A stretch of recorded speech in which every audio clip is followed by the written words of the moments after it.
আগে হাঙ্কের পিনাকিদার কথা একটু শোনেন। আইন শৃঙ্খলার অবনতি, 64 জেলায় বোমা হামলা, বাংলা ভাইয়ের উত্থান, পরপর 5 বার দুর্নীতিতে চ্যাম্পিয়ন, আর 2001 সালে নির্বাচনের পরে তো হিন্দু সম্প্রদায়ের উপরে যে বিভৎস নির্যাতন চালাইছিল বিএনপি। পিনাকিদা এই ভিডিওতে কইছে বিএনপি যখন ক্ষমতায় ছিল তখন বাংলাদেশের আইন শৃঙ্খলা বাহিনীর অবনতি ঘটছে, বাংলা ভাইয়ের উত্থান ঘটছে, বাংলাদেশের 64 জেলায় বোমা হামলা হয়েছে, হিন্দু ধর্মের মানুষের প্রতি অমানবিক নির্যাতন চালানো হয়েছে। পিনাকিদা কথাগুলো কি ঠিকমতো কইছেন? তখন বিএনপি ক্ষমতায় ছিল, সত্যি কথা। বিএনপির সাথে কে কে ছিল? মৌখিক কথা কমো না, একবারে পত্রিকার থেকে দেখাচ্ছি। পত্রিকা, আপনি তো উদাহরণ দেন না, সেই পত্রিকা থেকে দেখাচ্ছি। দেখেন বিবিসি বাংলায় কি বলছে। 2001 সালে 4 দলীয় জোট করে বিএনপি নির্বাচনে বিশাল বিজয় অর্জন করেছে। সেই 4 দলের মধ্যে কে ছিল? আপনার জামাত ছিল, জামাত। এই যে দেখেন জামাত, তার সাথে ছিল জাতীয় পার্টি, তার সাথে ছিল ইসলামিক ঐক্য জোট। তাহলে ওই সময় যে ঘটনাগুলোর কথা আপনি করছেন সেগুলো কি খালি বিএনপি করছে? এই দায়ভার জামাতের উপরে পড়ে না?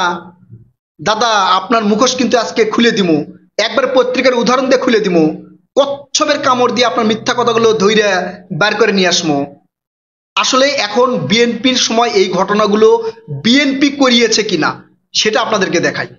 পিনাকিদার প্রথম অভিযোগ, বিএনপি ক্ষমতায় আসার পরে বাংলাদেশের আইন শৃঙ্খলা বাহিনীর অবনতি হয়েছিল এবং হিন্দু ধর্মের মানুষের প্রতি অমানবিক নির্যাতন চালানো হয়েছিল। এটা কখন ঘটছিল? পিনাকিদা আপনারে বলি, এই যে দেখেন নিউজে দেখেন, বিএনপি যখন 2001 সালের 1 আগস্ট নির্বাচন হয়, সেই নির্বাচনের পরে বিএনপি শপথ গ্রহণ করে। শপথ গ্রহণের আগে এই ঘটনাগুলো ঘটছে, দেখেন ভালো করে দেখেন। এবং সেই সময় আওয়ামী লীগ এই নির্বাচন মেনে নিবে না, না নেওয়ার কারণে আধা বেলা অর্ধেক বেলা তারা হরতাল করছে। কিন্তু এই যে দেখেন, তখন বিএনপি ক্ষমতায় বসেই নাই এবং আওয়ামী লীগের প্রধানমন্ত্রী শেখ হাসিনা কইছে যে নির্বাচন সঠিক হয় নাই। এই জন্য তার যারা মানে নমিনেশন প্রাপ্ত এমপি পদপ্রার্থী যারা জয়ী হয়ে আসছিল আওয়ামী লীগের, তারা শপথ গ্রহণ করলেও কবে থেকে সংসদে যাবে সেই নির্দিষ্ট ডেট দেয় নাই। তখন যে হিন্দুদের উপরে হামলা বা বিভিন্ন জায়গায় ঘরবাড়ি ভাঙচুর করা হয়েছে, তখন কে করছে? বিএনপি করছে। বিএনপি কি তখন ক্ষমতায় বসছিল? তখন কি ক্ষমতায় বসছিল? দাদা দেখেন পত্রিকায় কি কয়, তখন বিএনপি ক্ষমতায় বসছিল না। তাহলে এই হামলা মামলা বা যেটাই বলেন হিন্দুদের উপর নির্যাতন, এটা কে করছে? আওয়ামী লীগ করছে। আওয়ামী লীগ করছে। আপনি তো ইশারা ইঙ্গিতে 5 আগস্টের পর থেকে নানা ধরনের কথাবার্তা করছেন, সেটা আমরা কিন্তু খালি শুনেই যাচ্ছি। আজকে থেকে আপনার যে মিথ্যা কথাগুলো, সেগুলো এই হাড়ির খবর বের করে জনগণকে জানাই দেওয়া হবে। বুঝতে পারছেন দাদা? তাই কথাবার্তা কওয়ার আগে সাবধানে কথা কন। পত্রিকায় রিপোর্ট দিয়ে কিন্তু আপনার সব উত্তর দেওয়া হবে। এরপরে আবার বলি, এই যে 64 জেলায় বোমা হামলা, দেখি এই বোমা হামলাগুলো কে করছে। 2005 সালে 17 আগস্টে বাংলাদেশের 64 জেলায় বোমা হামলা ঘটনা ঘটে। এই বোমা হামলার যে ঘটনা ঘটে, সেই ঘটনায় 63 জেলায় বোমা ফুটলেও একটা জেলায় বোমা ফোটে নাই।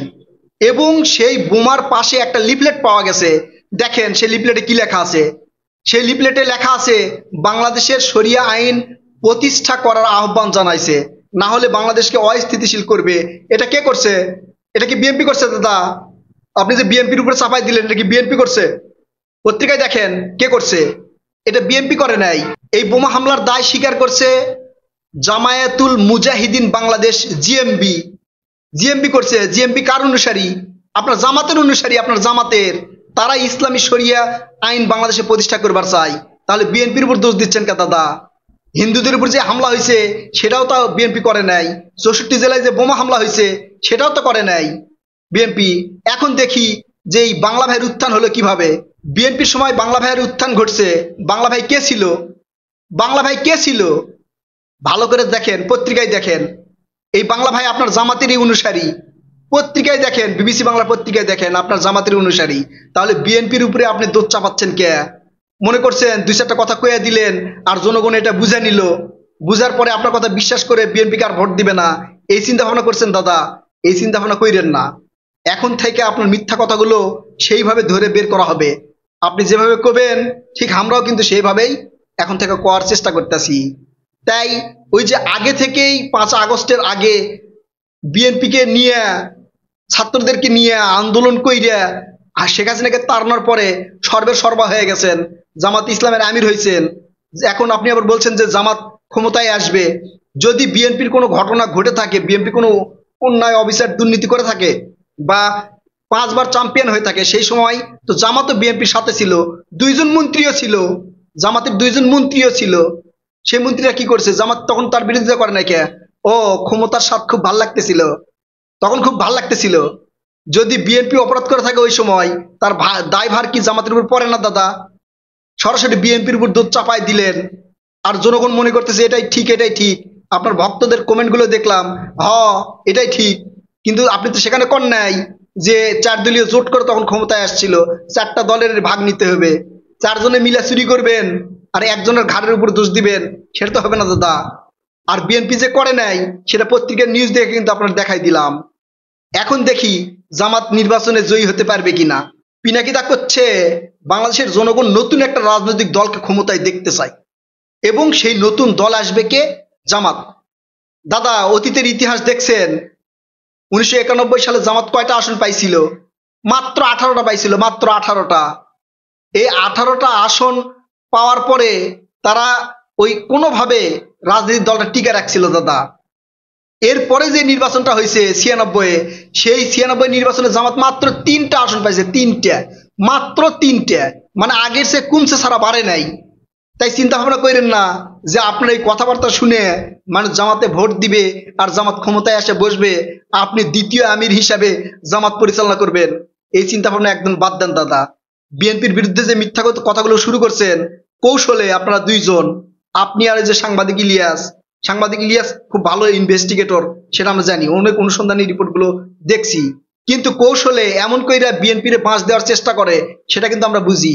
তারেক রহমান আর বেগম খালেদা জিয়া ছাড়া নিচের সবগুলা নেতারে নিয়ে আপনারা কাউকে চান্দা আব্বাস, কাউকে চান্দাবাজ, কাউকে জামাই কোঠা, আর বিএনপির পক্ষে যারাই কথা বলতেছে তাদেরকে উলঙ্গ করার চেষ্টা করছেন।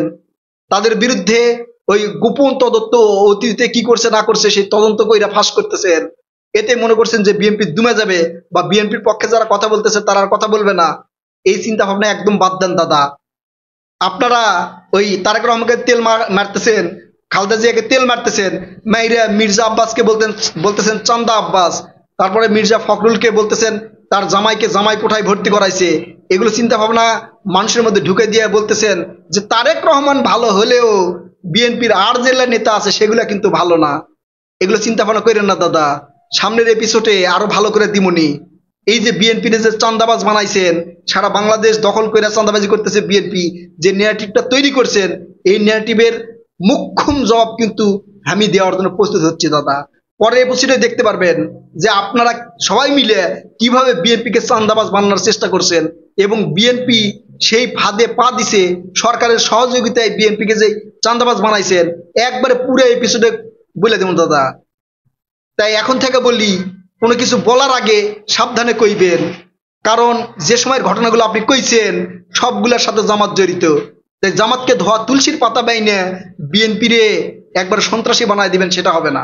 বাংলাদেশের জনগণ বুঝতে শিখছে, বাংলাদেশের জনগণ বুঝবে, বাংলাদেশের জনগণ এই বিএনপিকে আবারও ক্ষমতায় নিয়ে আসবে এবং বিএনপিকে সঠিক পথে পরিচালনা করার জন্য বাংলাদেশের জনগণই তাদেরকে দিক নির্দেশনা দিবে। বাংলাদেশ জিন্দাবাদ।